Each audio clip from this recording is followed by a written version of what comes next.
నేరం చేసిన ఖైదీలకు 90 రూపాయలు, దేశ భవిష్యత్తు మార్చే విద్యార్థులకు 52 రూపాయల రోజువారీ డైట్ కొరకు కేటాయించి రాష్ట్ర ప్రభుత్వం విద్యార్థుల్ని అవమానపరుస్తోందని ఏఐఎస్ఎఫ్ రాష్ట్ర అధ్యక్షుడు బాలరాజు, ఉపాధ్యక్షులు కోటేశ్వరరావు మండిపడ్డారు.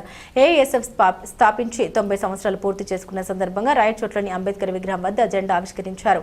అనంతరం రాష్ట్రంలో విద్యార్థులు ఎదుర్కొంటున్న సమస్యలు వెంటనే పరిష్కరించాలని విద్యార్థులతో కలిసి అంబేద్కర్ సర్కిల్, జగదంబ సెంటర్ మీదుగా శివాలయం వరకు శాంతియుత నిరసన ర్యాలీ చేపట్టారు. విద్యార్థి సమాఖ్య ఏఐఎస్ఎఫ్ 90 వసంతాలు పూర్తి చేసుకున్న సందర్భంగా రాష్ట్ర వ్యాప్తంగా ఉన్నటువంటి విద్యారంగ సమస్యలను పరిష్కరించాలని చెప్పి డిమాండ్ చేస్తూ అన్నమయ్య జిల్లా రాయచోటి పట్టణంలో నిరసన ర్యాలీ అదేవిధంగా ప్రదర్శన కార్యక్రమం నిర్వహిస్తూ ఉన్నాం.